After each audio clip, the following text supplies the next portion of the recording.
I had always been warned about driving at night, especially on those desolate stretches of road that seemed to go on forever. But as a daredevil with an insatiable craving for adventure, I shrugged off those cautionary tales and decided to take on the challenge.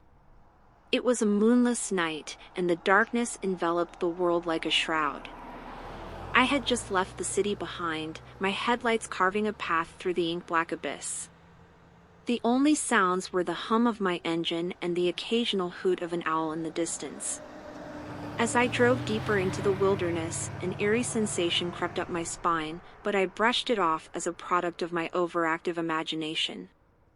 The radio had no signal, leaving me alone with the persistent sound of tires meeting the empty road. Then, out of nowhere, the fog rolled in, thick and dense, shrouding the road ahead. Panic fluttered in my chest, but I pressed on, hoping the fog would clear soon. But it didn't. It clung to my car like a sinister veil, obstructing my vision and creating an atmosphere of uncertainty. My hands gripped the steering wheel tighter as my heart quickened its pace. I knew I should have turned back, but my pride urged me forward. I tried to reassure myself that it was just fog and nothing more.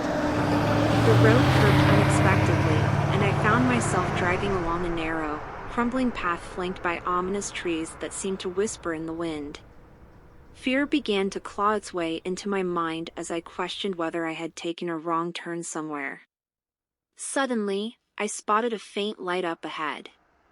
My hopes soared, thinking it might be a sign of civilization or a gas station where I could stop and ask for directions. As I got closer, the light revealed itself to be an old, abandoned roadside motel, long forgotten by the world. Despite my reservations, I decided to stop and gather my bearings. My heart pounded against my ribcage as I stepped out of the car, and an icy breeze swept through the air, carrying an unmistakable aura of desolation. The motel's broken windows and faded paint gave it an aura of haunting sadness. Inside, the place was as eerie as the outside. Cobwebs hung like macabre decorations, and the dim light from my flashlight seemed to reveal secrets long buried in the shadows.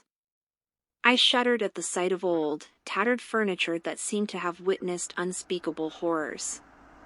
As I walked through the empty halls, I heard faint whispers in the distance, but each time I turned to investigate, there was nothing but silence.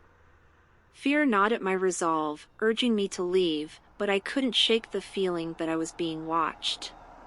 In one room, I found a dusty guest book. The last entry dated back decades, filled with illegible scrawls and names that had faded into obscurity. I felt an inexplicable compulsion to leave my mark, to let someone know that I had been there, so I hastily scribbled my name and the date. Returning to my car, the fog still hung heavy in the air, and my unease had grown to a crescendo. I started the engine, but my headlights flickered and then died completely, leaving me in darkness once more. Panic took hold, and I fumbled for my phone, praying for a signal to call for help. With trembling hands, I dialed the number, but to my horror, a strange static filled the air, drowning out any chance of reaching the outside world. My heart sank as I realized that I was trapped, stranded in this forsaken place. The whispers grew louder, and a chill ran down my spine as I heard footsteps outside my car. I turned around, expecting to see someone, but the fog was impenetrable. The footsteps drew closer, and the sensation of being watched intensified. In a desperate attempt to escape, I reversed the car blindly, hoping to find my way back to the main road. But the fog seemed to engulf me, leading me in circles, disorienting me with every turn. Time lost its meaning as I wandered through that spectral maze. Suddenly, the fog lifted, and I found myself back on the desolate highway. But something was horribly wrong. The landscape was unfamiliar, and I realized with a sinking heart that I had been driving in the wrong direction all along. A sinister realization dawned on me: the whispers, the abandoned motel, the fog, they were all part of some malevolent force that had lured me into its clutches. My heart pounded as I tried to make sense of the situation, but there was no rational explanation.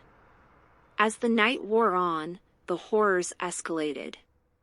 Shadows danced on the periphery of my vision, and I caught glimpses of ghastly figures in my rearview mirror. The feeling of being pursued by something unseen consumed me, and I knew that whatever haunted this forsaken place was intent on claiming me too. I pushed my car to its limits, racing against the malevolence that seemed to be closing in on me. But no matter how fast I drove, I couldn't escape the nightmare that had ensnared me. In the end, I can't tell you how I survived that nightmarish journey. All I know is that I emerged from that darkness, forever changed, and with a deep-seated fear of driving at night. The memory of those whispers and the desolate highway still haunts my dreams, a constant reminder of the horrors that lurk in the shadows of the unknown.